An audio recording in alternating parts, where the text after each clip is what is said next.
Assalamualaikum, berjumpa kembali dengan saya Susi Setiawati, JGP Angkatan 5 dari SDN Sinar Jati. Kali ini saya akan membawakan aksi nyata modul 1.4 Budaya Positif melalui webinar yang telah diselenggarakan pada hari Jumat 2 September 2022. Selamat menyaksikan. Oke, silahkan. Silakan Bu Deti. Iya, baik. Terima kasih Bu Susi. Ibu dan Bapak, kita mulai. Bismillahirrahmanirrahim. Assalamualaikum warahmatullahi wabarakatuh. Waalaikumsalam warahmatullahi wabarakatuh. Ya, sebentar. Selamat sore Ibu dan Bapak semuanya. Alhamdulillah, pada sore hari ini kita semua bisa berkumpul, diberikan kesehatan dalam rangka mengikuti webinar bersama Ibu Susi Setiawati SPD. Ibu dan Bapak, webinar ini adalah merupakan salah satu tugas dari beberapa rangkaian tugas yang harus dilaksanakan oleh kami sebagai calon guru penggerak. Dan nanti beberapa menit ke depan, Ibu dan Bapak akan mendapatkan pemaparan dari Ibu Susi tentang budaya positif di sekolah. Seperti apa sih budaya positif di sekolah, kemudian bagaimana kita melaksanakannya, apa yang harus kita lakukan untuk menumbuhkan budaya positif di sekolah, apa saja motivasi seperti apa saja yang harus dimiliki oleh anak-anak supaya budaya positif bisa terwujud. Itu nanti akan disampaikan dengan jelas oleh Bu Susi. Dan untuk mengefektifkan waktu, maka sesi berbagi ini akan segera dimulai. Silahkan kepada Ibu Susi, saya persilahkan. Terima kasih Ibu Deti sebagai moderator. Assalamualaikum warahmatullahi wabarakatuh. Selamat siang menuju sore rekan-rekan guru semuanya. Salam bahagia dari saya Susi Setiawati. Puji dan syukur kita panjatkan kehadirat Ilahi Robi bahwasannya pada hari yang sangat berbahagia ini kita bisa berkumpul dalam acara webinar Budaya Positif bersama saya Susi Setiawati. Tidak lupa sholawat serta salam semoga dilimpah ruahkan kepada Nabi besar junjungan kita, Nabi Muhammad SAW, kepada para sahabatnya, kepada para keluarganya, juga kepada kita sebagai umatnya di akhir zaman. Ibu dan Bapak yang berbahagia, izinkan saya untuk share screen ya, untuk materi budaya positif sebentar.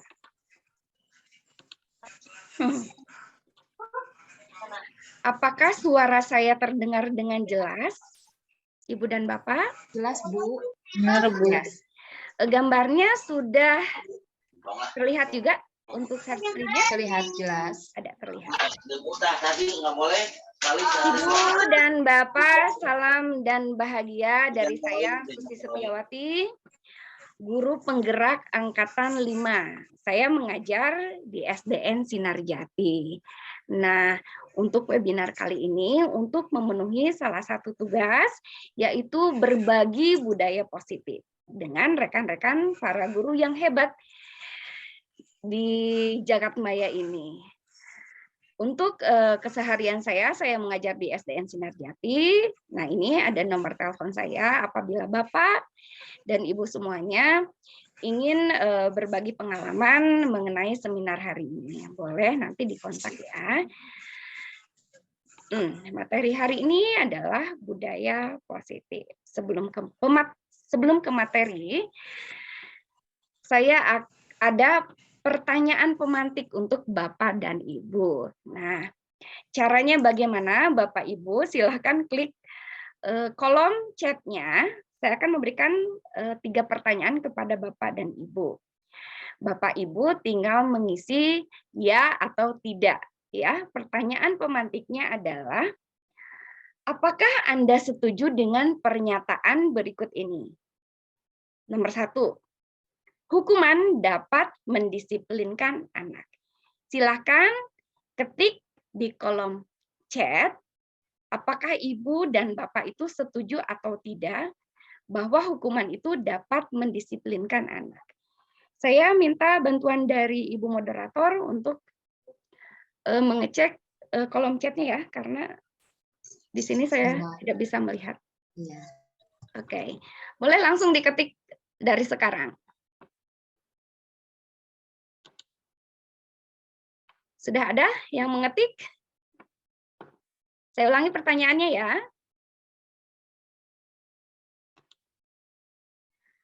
Apakah Anda setuju dengan pernyataan hukuman dapat mendisiplinkan anak? Silakan. Apabila menjawab setuju, ketik ya. Apabila tidak, ketik tidak. Ada yang menjawab Bu Susi, Oh, ada yang menjawab menjawab? ya. Iya. Oh, Ada Ibu setuju. Meti menjawab tidak setuju. Bapak Oke. Dedem tidak Tidak setuju. setuju. Ibu Siti Hasanah setuju, iya. Oke. Sekarang ya. Lanjut ya. Iya. Untuk nomor 2. Apakah Anda setuju dengan pernyataan bahwa pemberian hukuman dengan hal positif seperti membaca atau membersihkan halaman sekolah dapat meningkatkan disiplin anak? Silakan. Silakan diketik lagi di kolom chat. Apakah Anda setuju? Wah, setuju. Setuju, Bu. Ada yang Setuju. setuju. Wah, keren ya. Sip, setuju jawabannya. Ada yang menjawab setuju ya. Iya. Ada juga yang Rata-rata menjawab setuju, Bu. setuju, rata-rata menjawab setuju. Oke.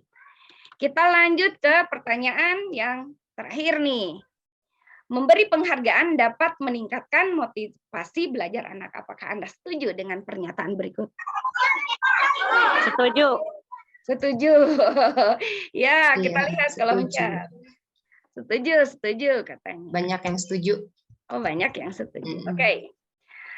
Saya minta dari salah satu peserta webinar ini memberikan alasan ya.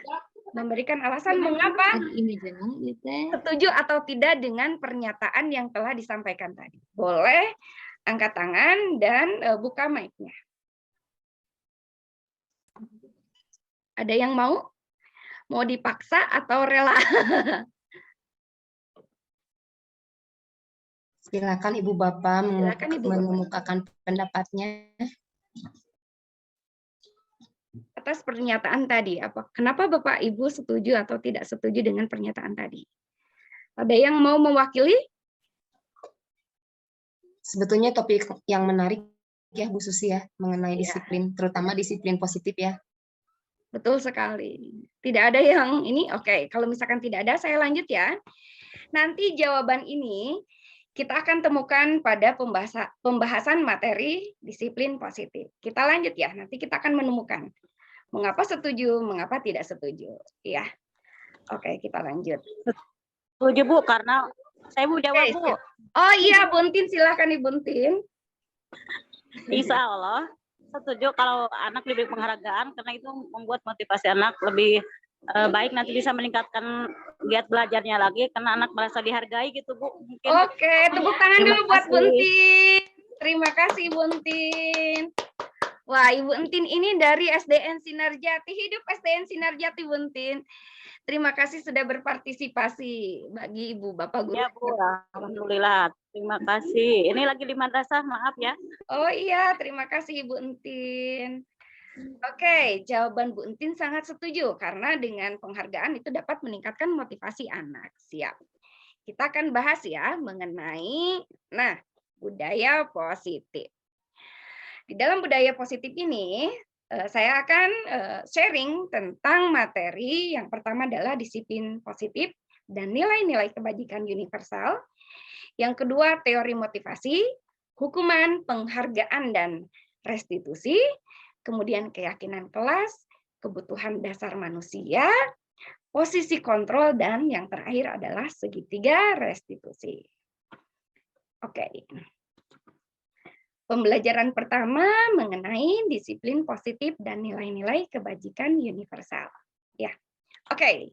Nah, untuk perubahan pada paradigma nih, kita akan melakukan kegiatan kepalan tangan. Ada A dan B. A itu adalah Anda, B itu adalah teman Anda. Sekarang siapkan ya. Sobeklah secari kertas kecil atau mau ditulis atau mau dibayangkan boleh ya.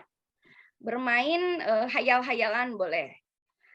Tuliskan benda atau sesuatu yang sangat berharga untuk Anda.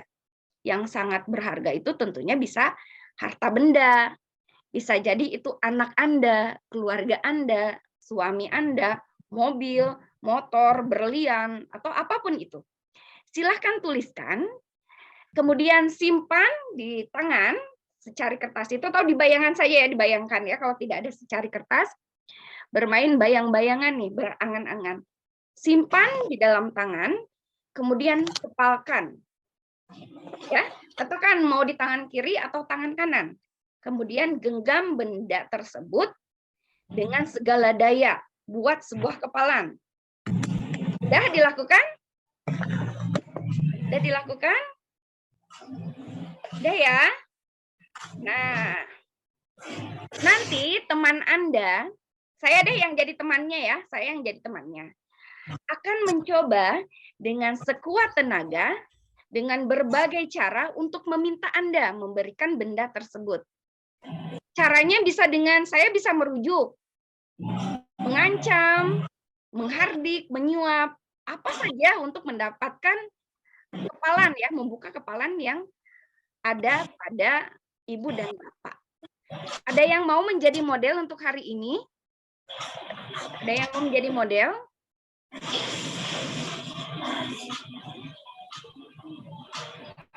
Kalau tidak ada, saya aja Bu Susi. Oh, Ibu Haji Meti boleh menjadi model?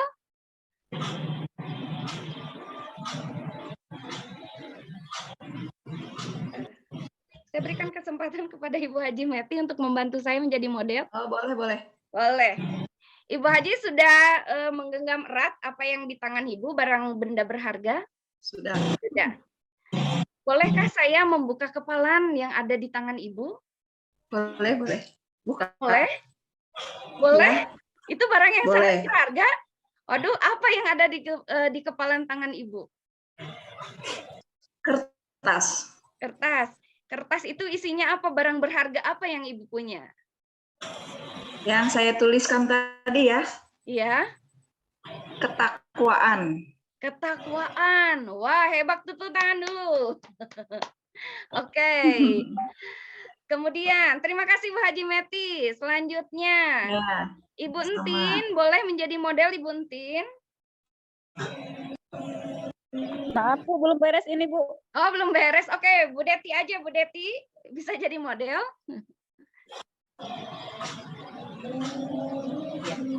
Mangga siap Bu Susi. Oke, Bu Deti sudah mengepal barang yang berharga di tangannya? Iya, betul. Sudah? Ya, Bolehkah sudah. saya membuka kepalan yang ada di Ibu Deti? Saya menginginkan apa yang Ibu Deti punya. Bolehkah Ibu berikan kepada saya? Kayaknya nggak boleh Bu, nggak bisa. Ya bisa. Mm-mm. Kalau misalkan saya ganti deh dengan uang 3 juta, boleh nggak Bu Deti? Wah, tidak sebanding Bu, tidak akan saya Tidak berikan. sebanding kalau saya 10 juta. Enggak. Enggak. Boleh tahu apa yang ada di dalam kepalan Bu Deti?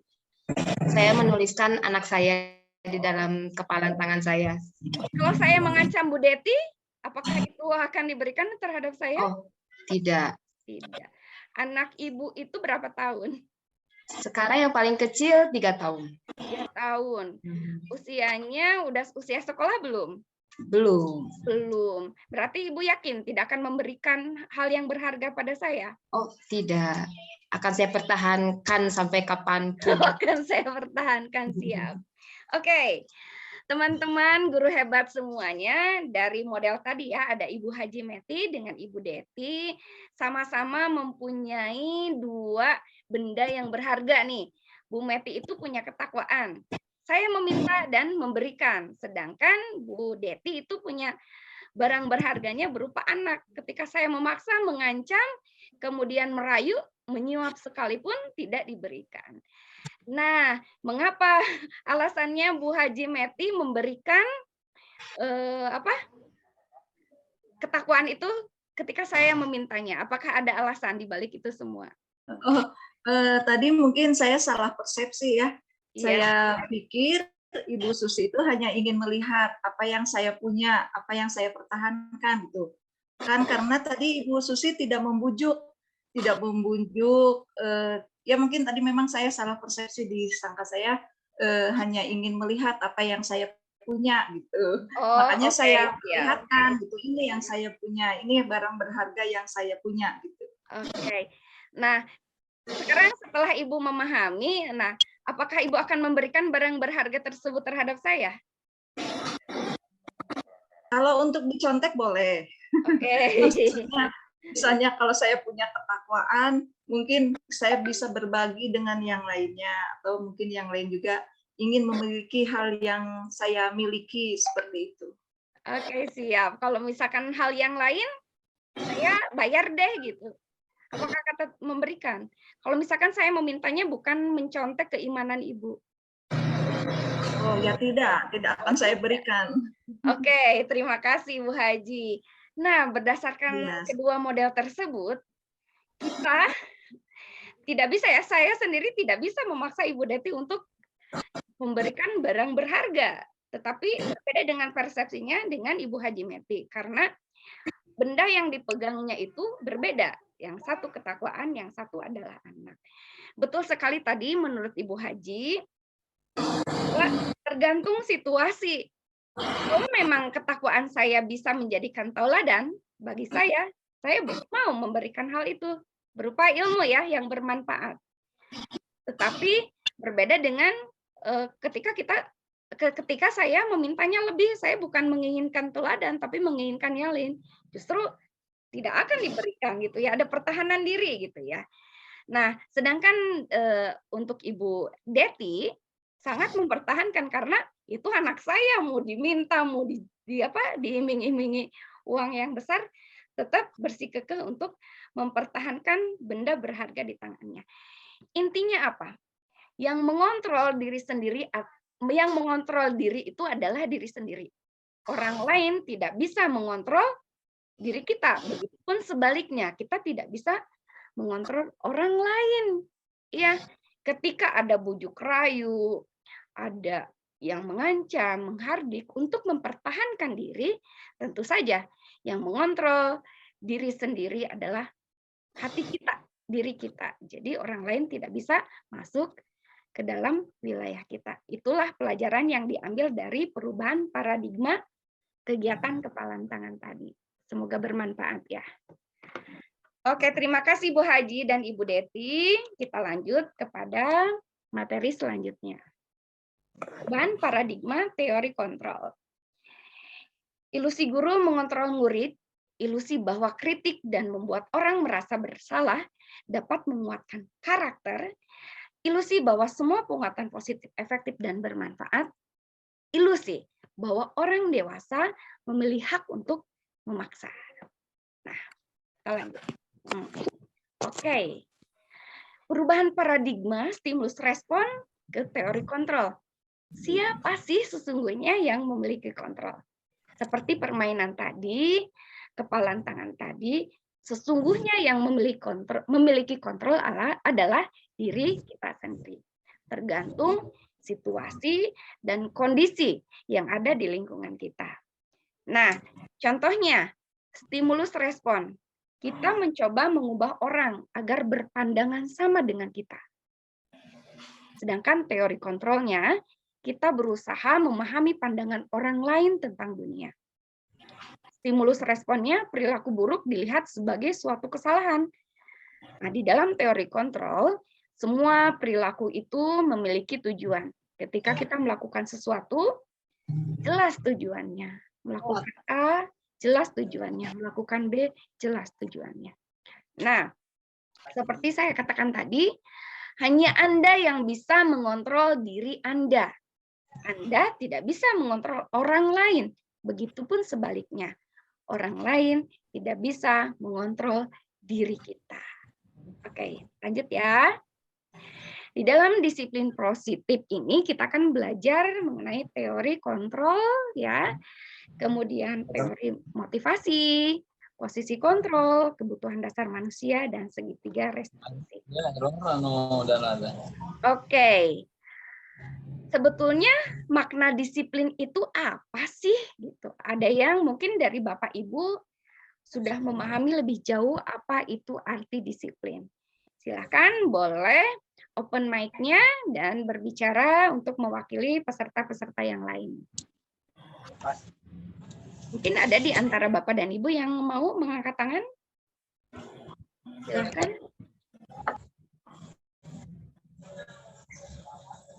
Labangan. Ada yang mau berpendapat mengenai disiplin? Silakan. Halo? Oke, kalau misalkan tidak ada yang mau berpendapat apa itu disiplin, saya akan menjelaskan apa sih disiplin itu sebenarnya. Disiplin itu berasal dari bahasa Latin, disiplin, yang artinya itu belajar. Makna asal dari kata ini berkonotasi dengan disiplin diri dari murid-murid Sokrates dan Plato. Disiplin diri ini membuat orang menggali potensinya menuju sebuah tujuan, apa yang ia hargai.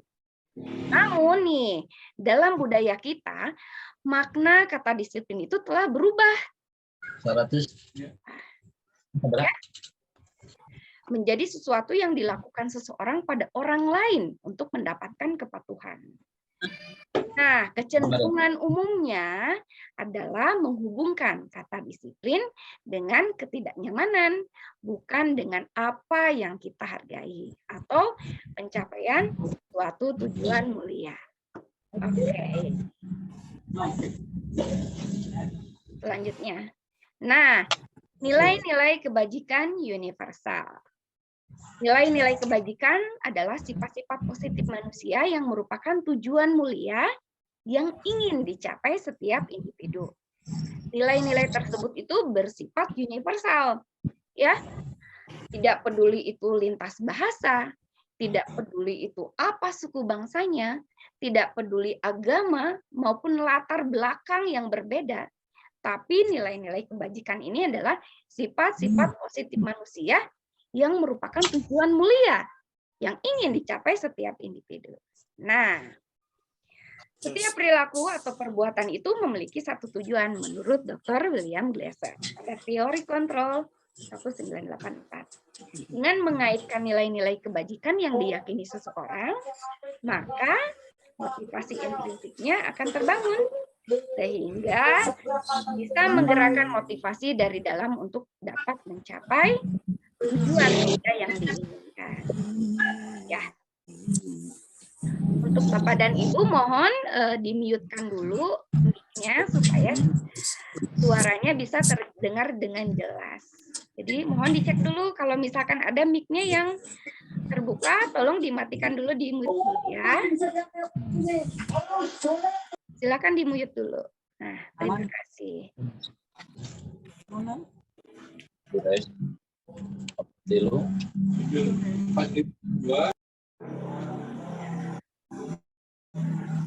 Coba untuk Akmal Naufal, mic-nya di-mute dulu supaya suaranya bisa terdengar dengan jelas. Oke, terima kasih perhatiannya. Nah, nilai-nilai kebajikan yang ingin dicapai oleh setiap anak Indonesia biasa kita kenal dengan profil pelajar Pancasila. Apa saja sih profil pelajar Pancasila tersebut? Yaitu beriman, bertakwa kepada Tuhan Yang Maha Esa dan berakhlak mulia. Kemudian mandiri, bernalar kritis, berkebinekaan global, bergotong royong, dan kreatif. Nilai-nilai tersebut adalah nilai-nilai kebajikan yang universal. Nah, sekarang untuk pembelajaran kedua, kita akan belajar mengenai teori motivasi, hukuman, penghargaan, dan restitusi. Oke. Nah, ini teori motivasi ini akan menjawab tadi ya, ketiga pertanyaan pemantik yang saya berikan di awal. Oke. Yang pertama, untuk menghindari ketidaknyamanan atau hukuman berdasarkan pertanyaan, apa yang akan terjadi apabila saya tidak melakukannya? Anak-anak itu biasanya ketika takut terhadap hukuman bukan berasal dari motivasi internal, tetapi motivasi eksternal.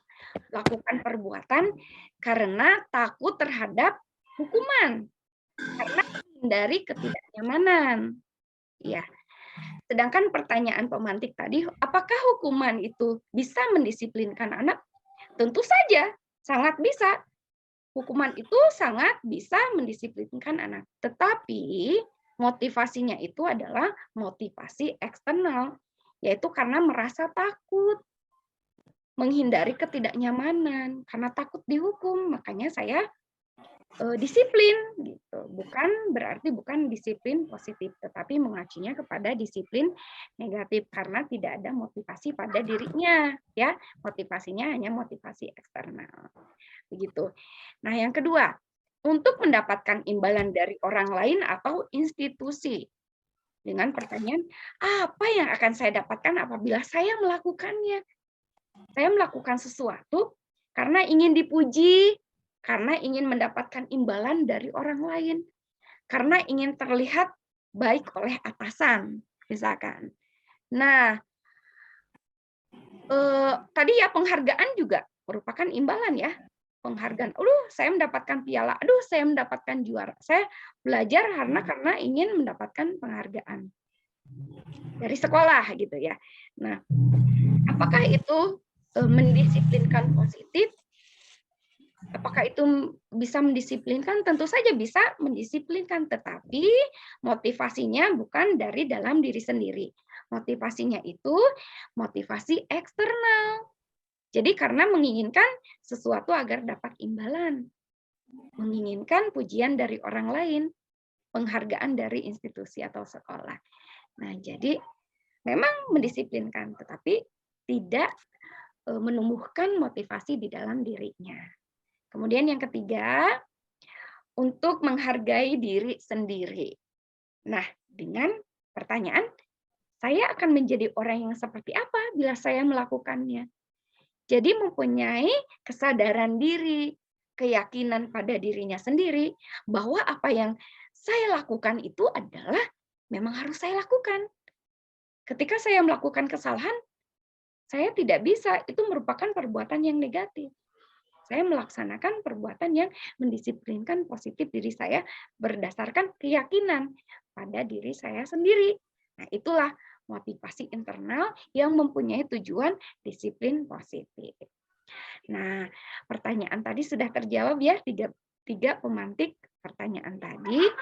Jadi, apa itu motivasi eksternal, apa itu motivasi internal.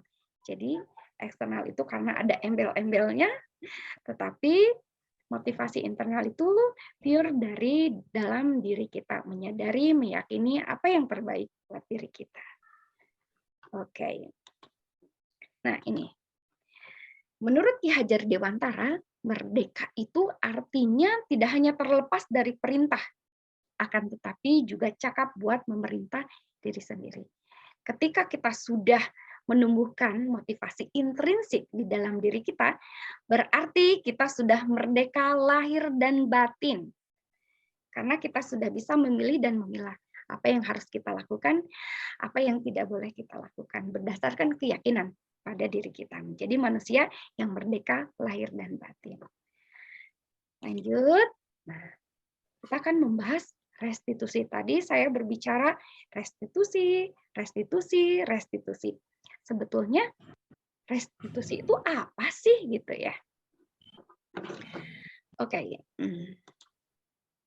Nah, restitusi itu adalah proses menciptakan kondisi bagi murid untuk memperbaiki kesalahan mereka sehingga mereka bisa kembali pada kelompok mereka dengan karakter yang lebih kuat. Restitusi juga merupakan proses kolaboratif yang mengajarkan murid untuk mencari solusi untuk masalah mereka dan membantu murid berpikir tentang orang seperti apa yang mereka ingin menjadi, yaitu tujuannya tujuan yang mulia dan bagaimana mereka harus memperlakukan orang lain.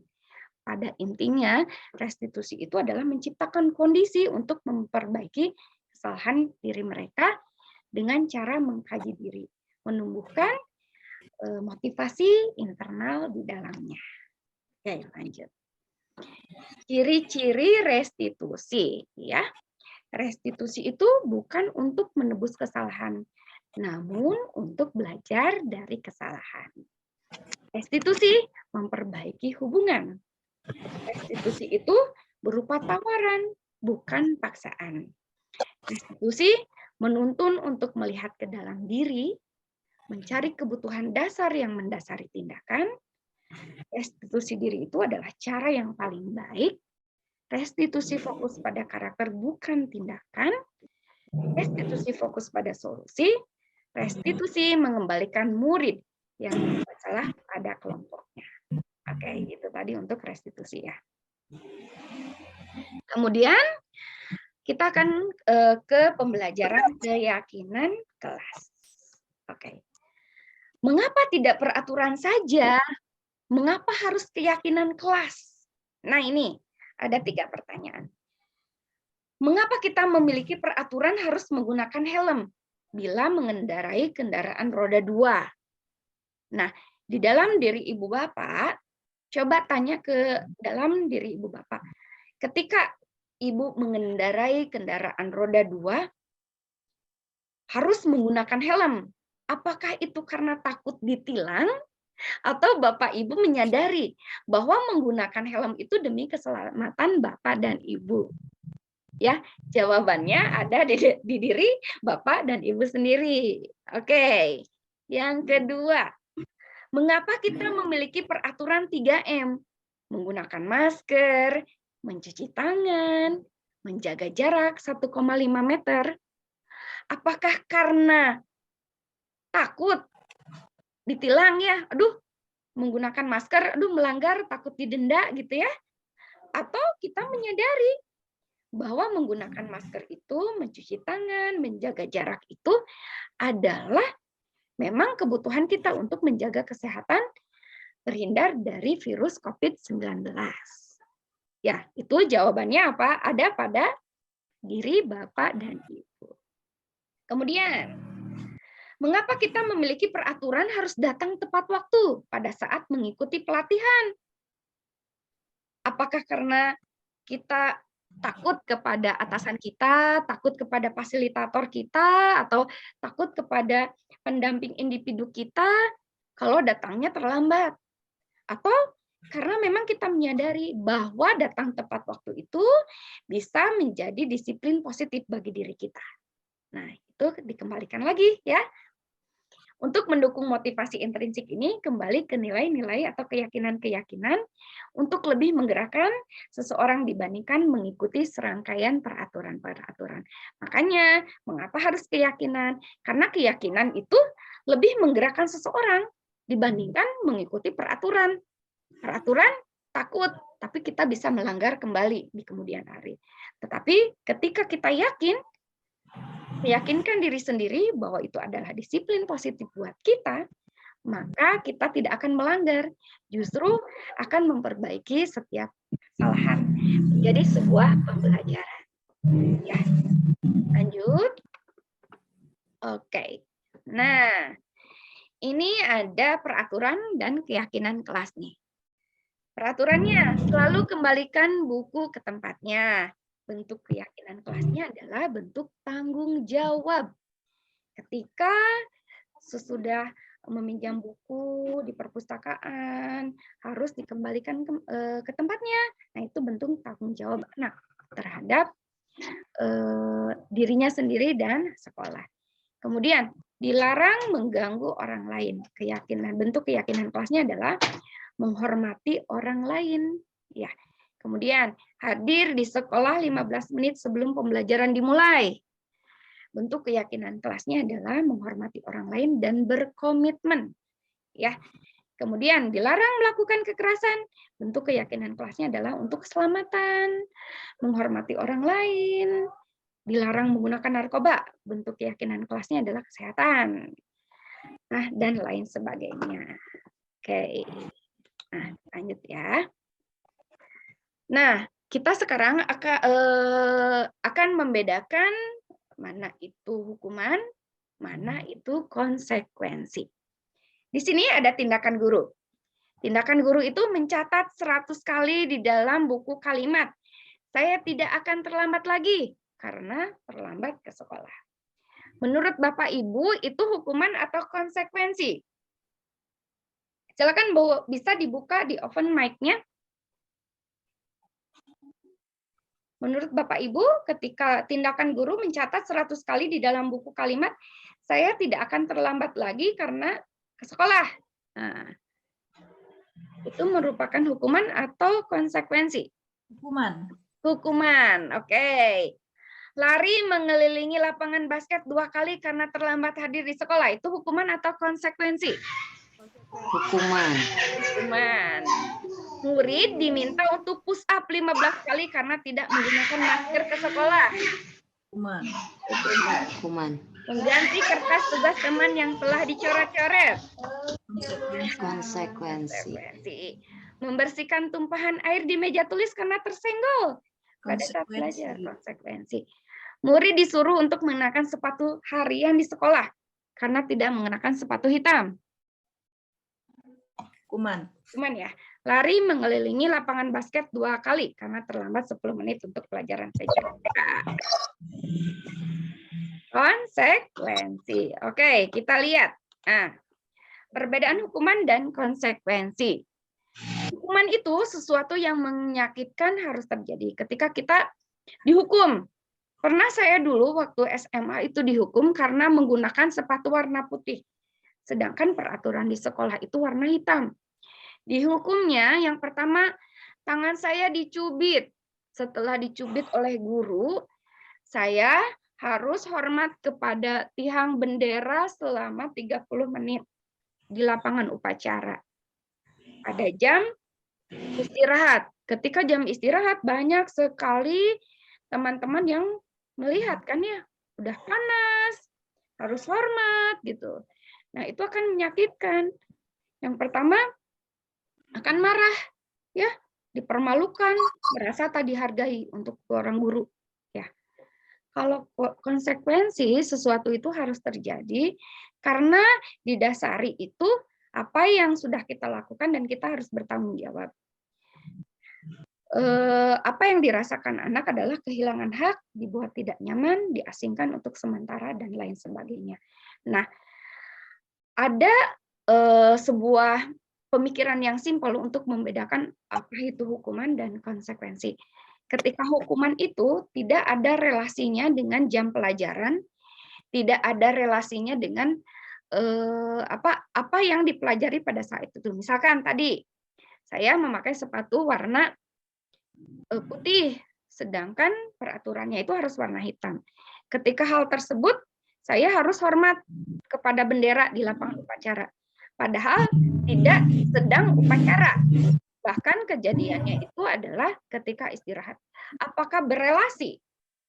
Tidak ada relasi dengan upacara, berarti itu adalah hukuman. Ya. Kalau contoh konsekuensi, begini contohnya. Ketika sedang pelajaran misalkan olahraga, saya datang terlambat, misalkan 15 menit.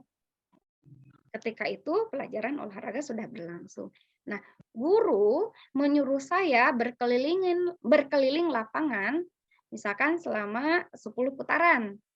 Nah, itu adalah konsekuensi karena berelasi kejadian tersebut. Saya datang terlambat, kejadiannya ketika jam pelajaran olahraga, kemudian saya harus berkeliling lapangan. Nah, itu adalah konsekuensi karena kejadiannya itu berelasi satu sama lain. Nah, ada tanggung jawab di situ ya. Oke, mudah-mudahan bisa dipahami ya Ibu Bapak semuanya. Kita lanjut pada hukuman, konsekuensi, dan restitusi. Seperti halnya yang telah saya sampaikan, hukuman itu sesuatu yang menyakitkan harus terjadi ya, di mana murid atau anak akan membenci peraturan. Konsekuensi bersikap netral, murid akan menghormati peraturan ya. Nah, di dalam restitusi ini murid itu menguatkan murid dalam jangka waktu yang panjang. Nah, di dalam restitusi itu anak akan memahami dan meyakini apa yang dilakukannya adalah sebuah pembelajaran. Apa yang diyakininya itu adalah disiplin positif, sehingga murid menghormati dirinya dan orang lain untuk tidak melakukan perbuatan yang salah. Itu ya Bapak dan Ibu. Oke, next. Kita beranjak kepada kebutuhan dasar manusia. Kebutuhan dasar manusia itu ada bertahan hidup, kasih sayang dan rasa diterima, kesenangan, penguasaan, dan kebebasan. Ya, kita lanjut karena mengejar waktu. Kemudian sekarang posisi kontrol ya. 5 posisi kontrol yang ada pada diri guru. Posisi kontrolnya apa saja ya? Ada posisi kontrol penghukum. Ada guru itu sebagai pembuat orang merasa bersalah. Ada posisi kontrol sebagai teman, ada posisi kontrol sebagai pemantau, dan yang terakhir adalah posisi kontrol sebagai manajer. Nah, di dalam posisi kontrol penghukum, guru itu berbuat menghardik, menunjuk-nunjuk, menyakiti, menyindir. Biasanya dalam perbuatan seperti itu guru akan berkata, kalau kamu tidak melakukannya, awas ya, rasakan kamu. Ayo kamu, keliling lapangan. Bapak tidak mau tahu. Karena kamu datang terlambat, pokoknya kamu harus melakukan berkeliling lapangan atau menyapu halaman. Nah itu. Apa yang hasil yang diperoleh? Murid itu akan memberontak, menyalahkan orang lain untuk berbohong. Ya. Kaitannya dengan dunia berkualitas, murid meletakkan guru di luar dunia berkualitas, bahwa guru itu tidak berkualitas. Murid akan berkata, biarkan saja, nanti juga marah-marah lagi. Nah itu. Dampaknya pada murid itu apa? Akan mengulangi kesalahan yang sama. Ya, penghukum itu menghindari hukuman. Ya. Kemudian pembuat orang merasa bersalah. Sekarang posisi gurunya ada di pembuat orang merasa bersalah. Biasanya guru akan berceramah dan mengatakan begini, seharusnya kamu itu begini, begitu, begini, begitu. Kemudian, ibu kecewa sekali sama kamu. Ibu kan sudah bilang, kamu tidak boleh begini. Kenapa kamu melakukannya? Ibu kecewa apa yang kamu lakukan.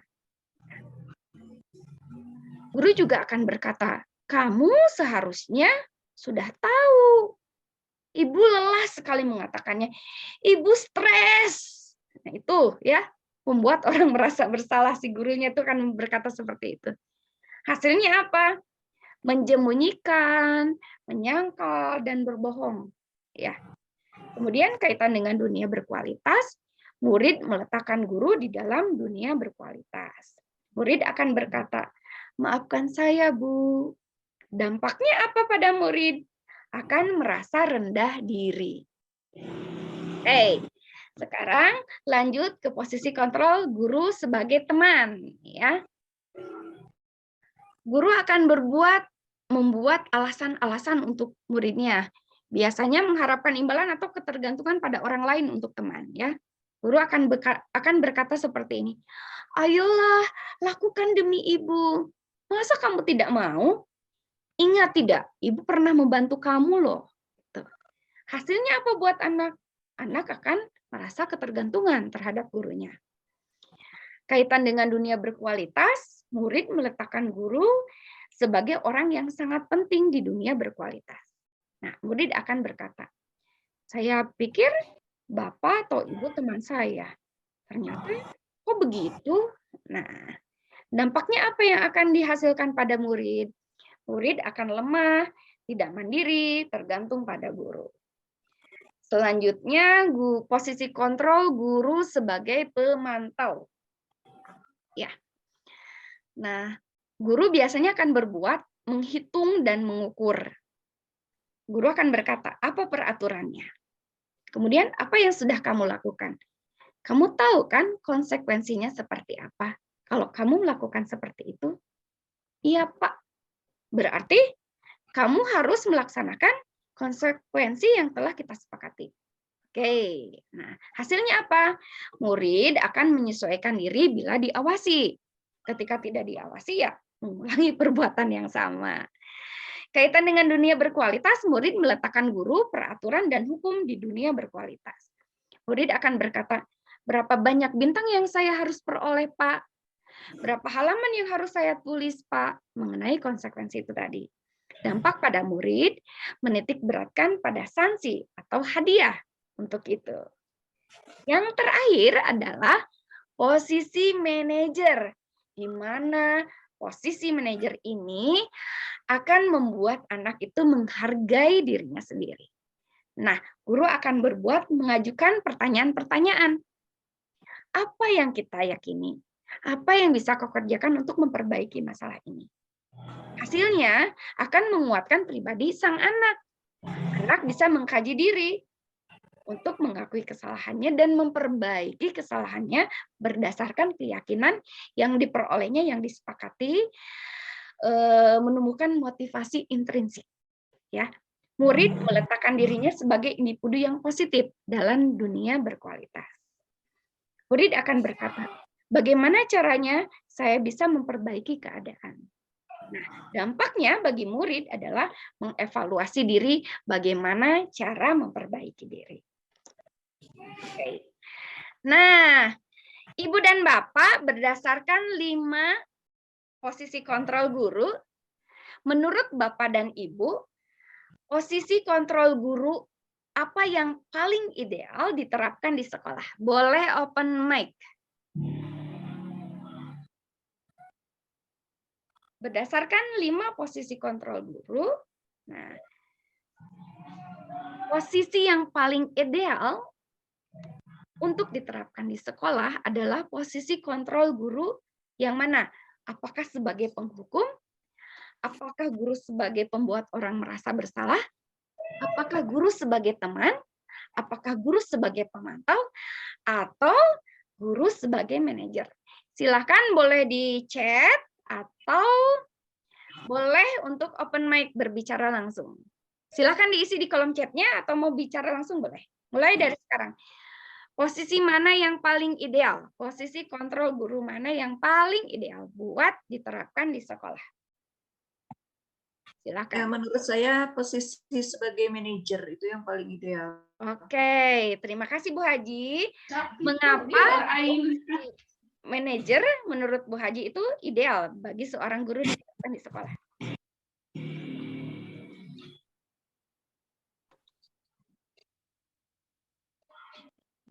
Oke Bu Haji, menurut pendapat Ibu, mengapa posisi manajer itu posisi yang ideal untuk diterapkan di sekolah? Untuk Ibu Deti, moderator mohon minta bantuannya di foto-foto ya. Karena saya tidak bisa untuk memfoto di sini. Baik, siap. Ya, terima kasih. Ya, Bu Haji, bagaimana pendapat Bu Haji mengapa manajer itu sangat sesuai, sangat ideal untuk diterapkan di sekolah? Menurut Bu Haji. Silahkan open mic-nya.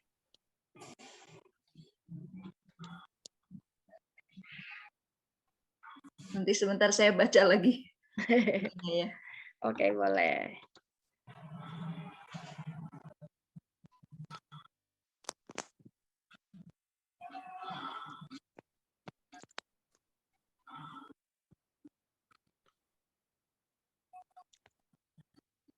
Ya, kalau mungkin tadi saya melihat dari hasil dan kaitan dengan dunia berkualitas.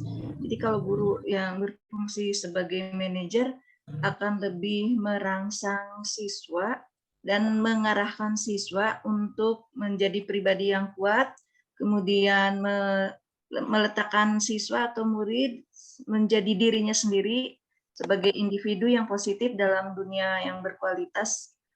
Tapi sebetulnya untuk kadangkala guru juga butuh atau diperlukan juga dalam posisi sebagai teman dan pemantau. Gitu. Tetapi memang mungkin menurut saya yang lebih ideal ya menuju ke arah guru sebagai manajer. Oke, tepuk tangan buat Bu Haji, terima kasih. Betul sekali apa yang disampaikan oleh Bu Haji. Yang paling ideal itu sebagai manajer ya. Mengapa? Karena identitas keberhasilannya sukses untuk mengontrol diri. Tadi, si murid itu bisa menghargai diri sendiri. Kemudian betul tadi, kaitan dengan dunia berkualitas, murid meletakkan dirinya sebagai individu yang positif dalam dunia berkualitas. Selain itu, menguatkan pribadinya, ya. Murid juga bisa meyakini apa keyakinannya, apa yang harus dilakukan, apa yang telah Anda lakukan. Anda itu mau menjadi seperti apa gitu ya.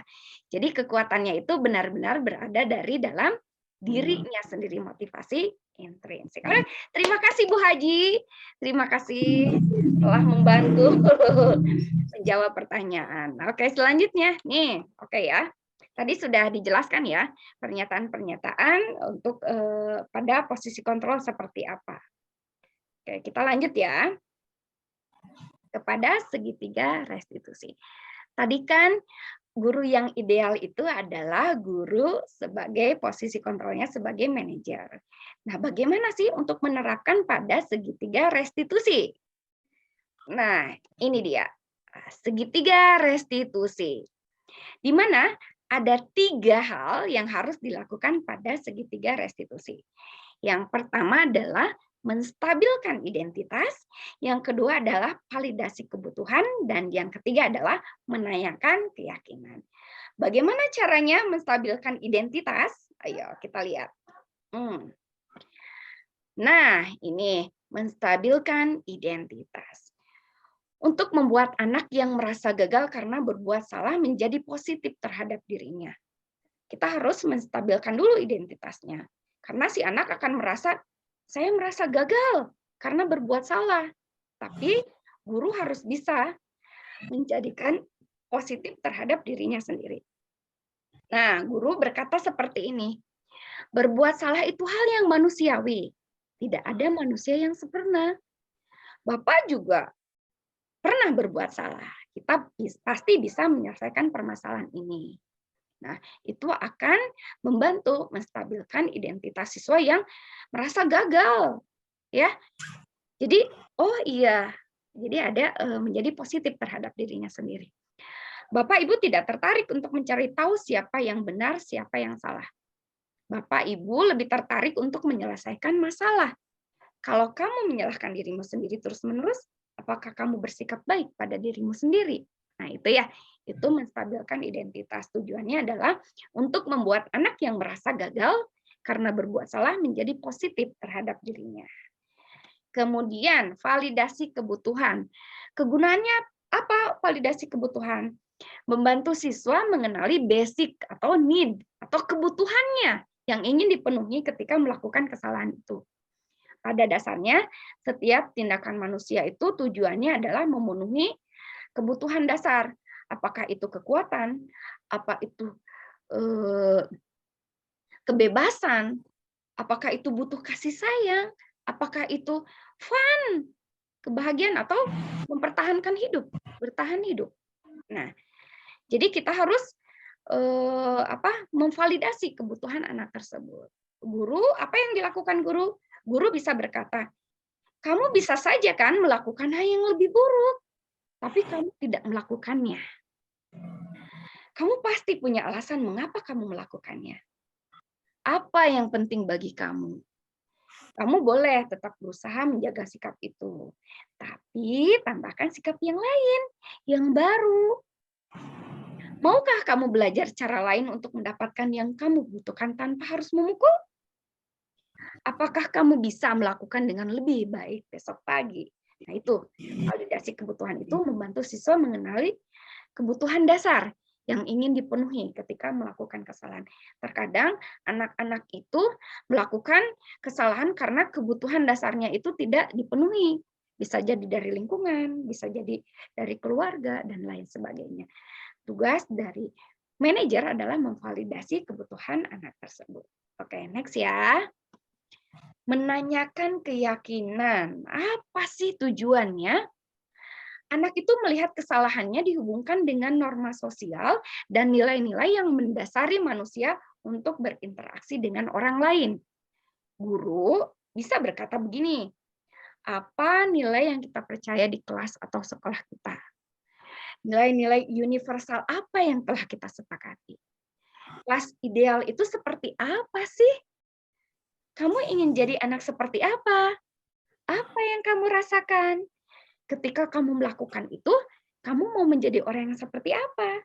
Nah, ini anak itu harus bisa melihat kesalahannya dihubungkan dengan norma sosial dan nilai-nilai kebajikan yang mendasari manusia berinteraksi dengan orang lain. Dengan demikian, anak akan menanamkan kesadaran diri pada dirinya bahwa tindakan yang telah ia lakukan adalah sebagai pembelajaran yang tidak boleh dilakukan, kemudian anak tersebut akan memperbaiki kesalahannya tersebut. Seperti itu. Nah, sebagai satu contoh ya, saya akan share bagaimana sih budaya positif segitiga restitusi itu bisa diterapkan pada kasus-kasus yang sering kita temui di pembelajaran. Ini saya rancang ada 2 kasus yang saya rancang untuk memenuhi tugas segitiga restitusi. Boleh Ibu dan Bapak menyimaknya untuk lebih memahami bagaimana cara menerapkannya di lingkungan sekolah. Oke, selamat menyaksikan. Assalamualaikum, berjumpa kembali dengan saya Susi Setiawati dalam tugas demonstrasi kontekstual modul 1.4 mengenai budaya positif segitiga restitusi. Selamat menyaksikan.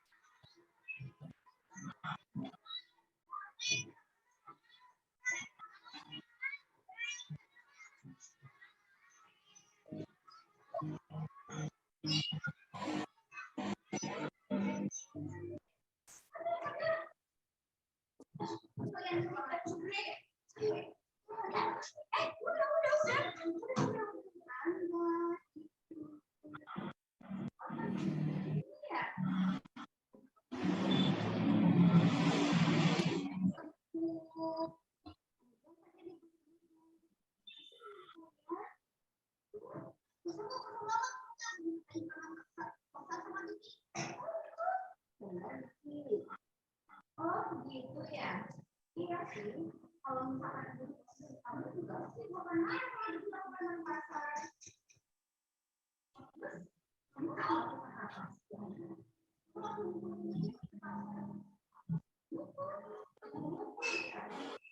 Pasti kamu melakukan itu pada ada.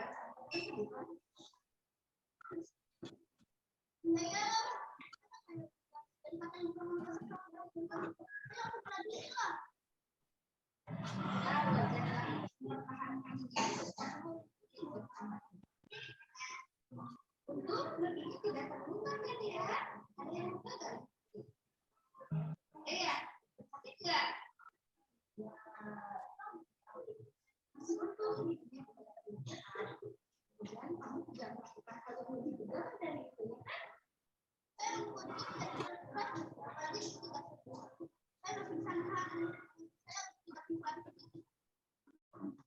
Tidak membuat kehidupan Anda. Kita coba menjadi kelakuan kami yang sudah mengumpul itu.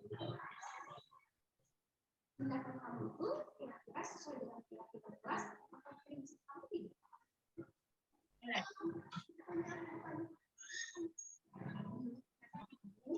Mengapa tidak teman-teman melakukan kehidupan?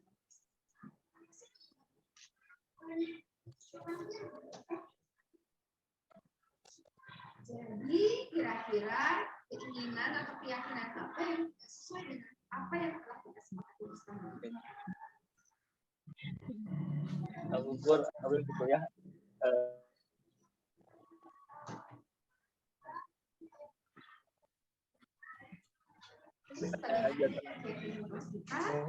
Gugur mah di bahasa Sunda, di bahasa Indonesia.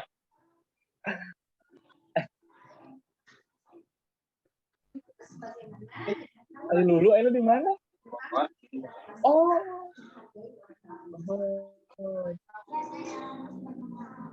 Saya cara ninggal ya.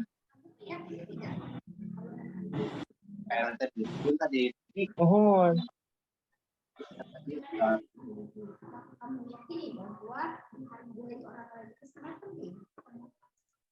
Ya, itu sangat setuju dengan pendapat kalian berdua bahwa menghargai orang lain itu sangat penting.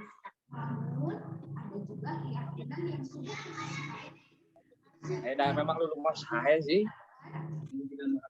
Namun sekarang di orang nanti di rumah gampil akrab dengan saya. Dia gitu. Pulang.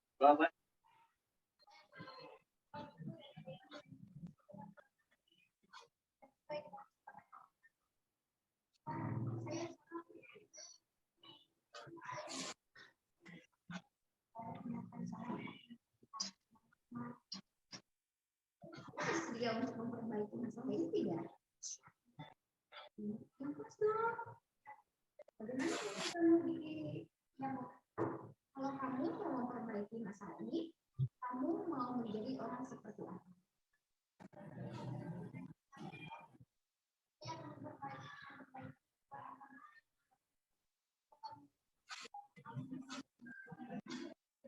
Gimana dengan kamu?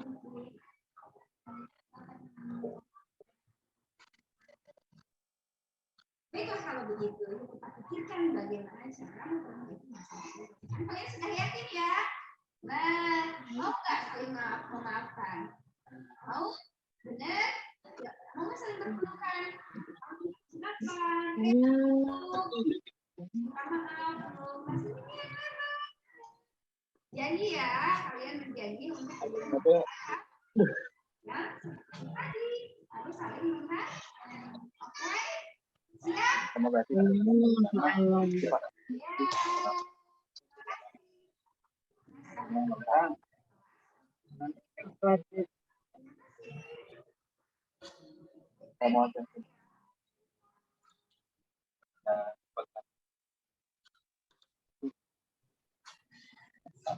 Nah, itulah tadi contoh dari penerapan segitiga restitusi di dalam kelas. Nah, silakan saya kembalikan lagi kepada moderator untuk membuat sesi pertanyaan. Terima kasih pemaparannya Ibu Susi. Dan Ibu Bapak, semoga Ibu Bapak mendapatkan gambaran ya mengenai bagaimana pelaksanaan budaya positif di sekolah, melaksanakan disiplin positif di sekolah, dan tentu saja nanti menegakkan disiplin dengan cara yang positif, itu dengan menegakkan segitiga restitusi. Baik, berikutnya kita akan melanjutkan ke acara sesi tanya jawab. Bagi Bapak Ibu yang ingin bertanya, silahkan boleh raise hand atau mengacungkan tangan atau langsung open mic, mangga, silahkan.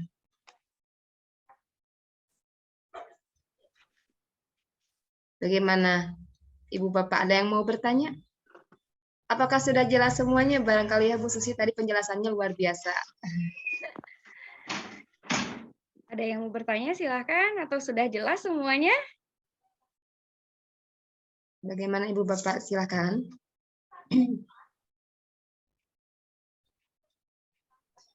Kayaknya sudah jelas ya. Sudah jelas ya. Memang Memang tadi penjelasannya luar biasa sekali ya. Sudah jelas Ibu Bapak.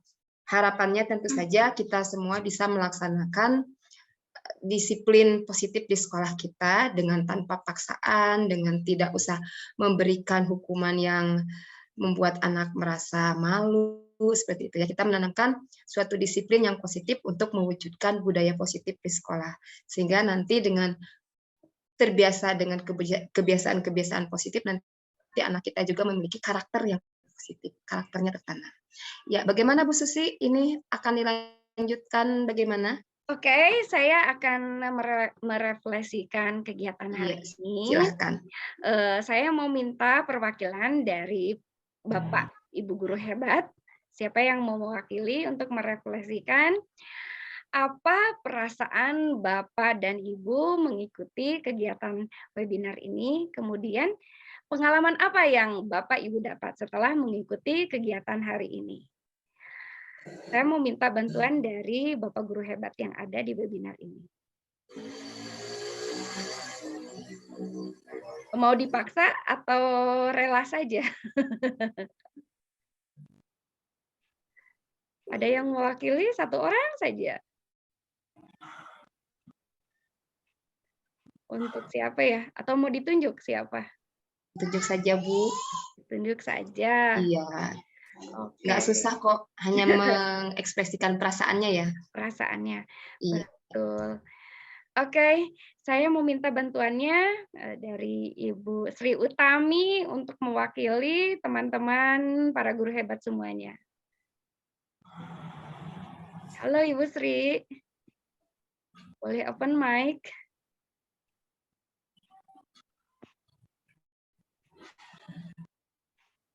Halo? Tidak ada jawaban. Oke, ada yang mau? Bu Haji aja deh, Bu Haji. Yang sedang open mic aja, Yang Bu. open mic aja, Bu Haji. Silahkan. Yang open lainnya cam pada juga. nyumput. Bagaimana? Saya minta tolong untuk Bu Haji untuk merefleksikan pembelajaran hari ini. Apa perasaan Bu Haji mengikuti kegiatan webinar hari ini? Kemudian pengalaman apa yang Ibu Haji dapatkan dalam kegiatan hari ini? Saya, Iya, betul. aduh Billy bosennya nusanesna abdi deui.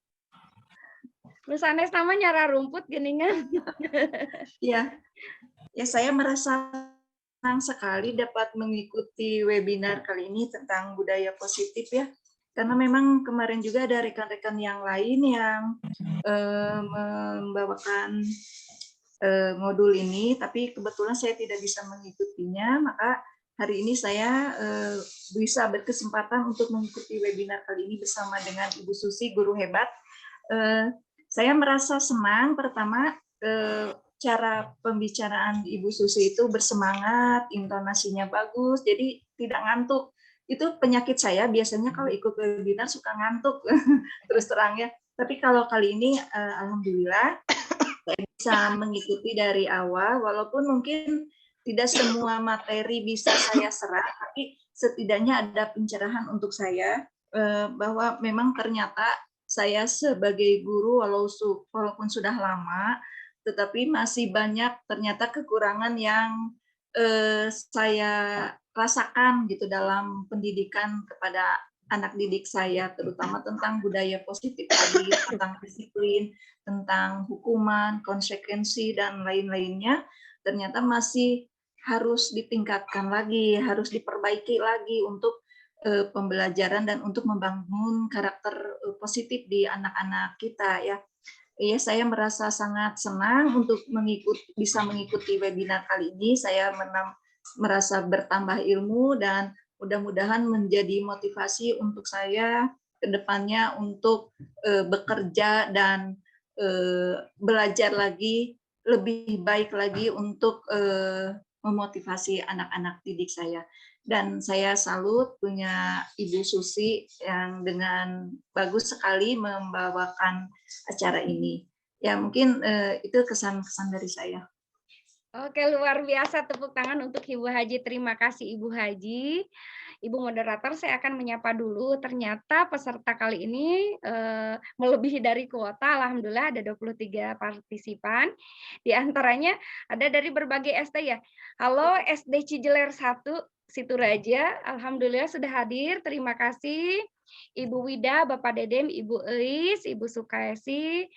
Kemudian ada juga dari SMP Cijeler. Halo Bapak Muhammad Ayat. Ada juga dari SMP 2 Jatinangor, yaitu Ibu Haji, ada Ibu Eti juga. Wah, Ibu Eti itu adalah kepala sekolah saya dulu di SMP 4 Jatinangor. Selamat datang teman-teman seperjuangan di SMP 2. Selamat datang teman-teman seperjuangan di SMP 4 Jatinangor juga, karena saya ini berkali-kali pindah sekolah. Jadi merasakan berbagai sekolah di SMP 4, di SMP 2, di Almasum, dan lain sebagainya. Ada juga Ibu Bapak Guru yang dari Almasum. Alhamdulillah hatur nuhun parantos rurumpaheun ngiringan di webinar. kemudian dari dari SD Sawah Dadap, dari SMP Cimanggung Pak Abdi, terima kasih dari SDN Sinar Jati, dari berbagai sekolah, dari Bu Putri juga ada, kemudian Bu Sumi dari SD Hargamana, kemudian dari Tasik juga ada ya, Neng Nurul dari Tasik, dari SD Bu Ica sama Bu Nur Anita dari Mekarwangi, SD Mekarwangi juga ada. Kemudian ternyata banyak sekali dari berbagai SD sudah mengikuti webinar. Alhamdulillah, terima kasih semuanya. Saya tidak bisa menyebutkan satu persatu. Terima kasih dukungan, support-nya terhadap saya untuk melaksanakan tugas calon guru penggerak Angkatan 5 ini berjalan dengan baik. Terima kasih kepada semuanya. Semoga apa yang saya sampaikan bisa bermanfaat, kemudian bisa dipahami dan dimengerti oleh Bapak Ibu semua, bisa diaplikasikan nanti di sekolah Bapak dan Ibu. Hatur nuhun, semoga kebaikan Bapak dan Ibu dibalas dengan keberkahan yang luar biasa, rezeki yang melimpah, kesehatan lahir dan batin, kebahagiaan lahir dan batin oleh Allah Subhanahu wa taala. Terima kasih. Acara ini saya kembalikan lagi kepada moderator. Saya harap kita bisa berfoto bersama. Nanti kameranya di-on-kan dulu. Kita bisa berfoto bersama untuk mengakhiri acara ini. Oke, silakan Ibu moderator. Alhamdulillah ya, terima kasih Bu Susi dan juga kepada Ibu Bapak Guru yang sudah berkenan hadir menyimak pemaparan dari Ibu Susi. Semoga materi yang didapatkan hari ini bisa dipahami dan bisa diaplikasikan di sekolah Ibu Bapak masing-masing. Tidak banyak yang ingin saya sampaikan, kita tutup saja webinar ini dengan ucapan Alhamdulillah secara bersama-sama, Alhamdulillahirabbil alamin. Dan kita jalan dulu live ya Bu Susi karena Ya, mau foto difoto bersama. ya, foto Ya, bareng. foto bersama. Bagi Bapak Guru Silakan. hebat, silahkan dibuka kameranya, kita akan foto bersama. Ya, kelihatan Foto sekarang bersama. wajah-wajah cantiknya ya, ganteng-gantengnya. Aduh, Ibu hapunten ya teh sinyal. Sinyal. Untuk Ya Mbak, Allah, nggak bisa dibuka ya oh iya, Allah. nggak apa-apa Bu Sumi, nggak apa-apa. Pak Dedem, terima kasih sudah hadir Pak Sedih. Dedem. Bu Sumi, makasih udah hadir ya. Sami-sami Ibu Teteh, aduh Ibu Teteh itu. Ini luplep saya, aduh. Oke, silakan Bapak Ibu yang belum menyalakan kameranya, nyalakan kamera dulu. Kita akan bersama. Oke. Sudah semua? Neng Yunita, Ibu Elis. Halo Dedek, Bapak Imam. Ibu Nining. Kita foto bersama. Oh iya, ini ada Bu Sriana Dewi dari SMP Sumedang. Alhamdulillah sudah hadir. Hatur nuhun Bu Sriana. Yuk kita foto bersama, mulai aja ya biar kalau misalkan nanti menyusul. Oke, siap. Literasi ya, tangannya literasi, tapi saya nggak bisa kelihatan di kamera. Oke, di aba-aba dulu ya. Bu Deti, boleh minta tolong difotoin di laptopnya?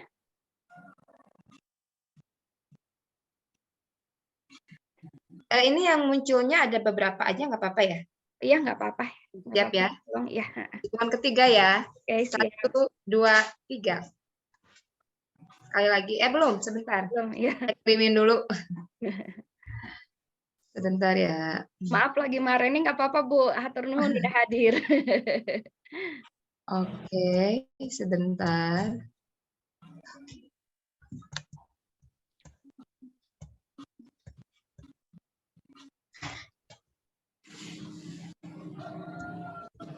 Sekali lagi mau dipoto? Ya, siap. Full screen. Oke, sekali lagi. Siap. 1, 2, 3. Oke, sudah. Oke, sudah. Silahkan, Bu Susi. Terima kasih Bapak dan Ibu guru hebat sudah menghadiri webinar. Bisa langsung lip aja. Hatur nuhun sadayana Pandorongna sadayana. Sami. Nuhun pisan. Assalamualaikum warahmatullahi wabarakatuh. Sami sukses terus Waalaikumsalam. Teteh. Semangat. Alhamdulillah hatur nuhun pangrojongna kasadayana. Dadah, assalamualaikum. Waalaikumsalam warahmatullahi.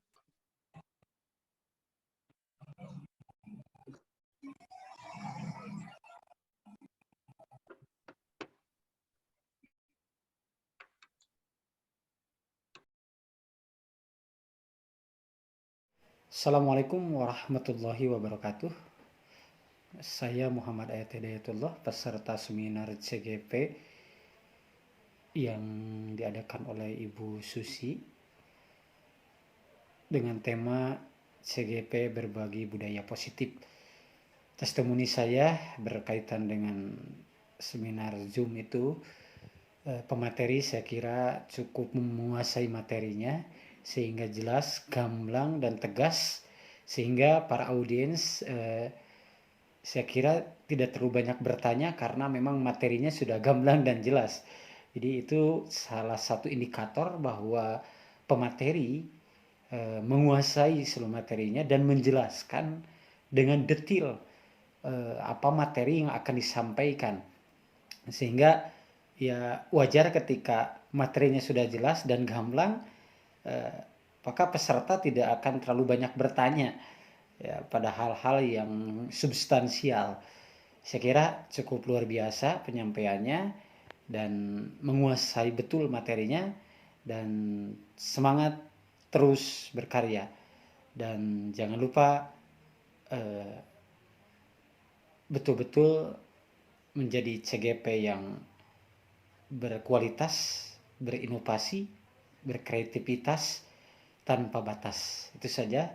Assalamualaikum warahmatullahi wabarakatuh. Assalamualaikum warahmatullahi wabarakatuh. Nama saya Meti Rahmawati dari SMP Negeri 2 Jatinangor. Beberapa hari yang lalu saya mengikuti webinar yang dibawakan oleh Ibu Susi Sutiawati yang berasal dari SD Negeri Sinarjati, dan beliau merupakan sebagai calon guru penggerak angkatan kelima dengan tema webinar yaitu tentang budaya positif. Saya merasa bersyukur dapat mengikuti webinar tersebut karena ada beberapa hal yang saya rasakan, yaitu yang pertama, cara penyajian Ibu Susi sangat menarik, interaktif, intonasi bacaannya sangat apik, sehingga para pemirsa merasa tidak bosan menyimak paparannya.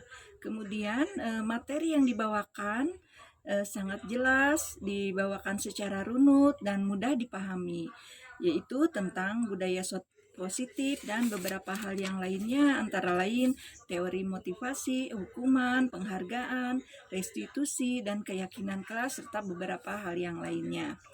Nah, saya merasa mendapatkan ilmu baru yang ternyata banyak sekali hal-hal yang belum saya ketahui. Nah, untuk itu saya merasa bersyukur dapat mengikuti webinar tersebut. Semoga ilmu yang didapatkan dapat diterapkan di kehidupan saya sehari-hari di kelas saya dan di sekolah kami. Dan semoga Ibu Susi selalu sehat, sukses, dan selalu tetap semangat. Terima kasih. Wassalamualaikum warahmatullahi wabarakatuh.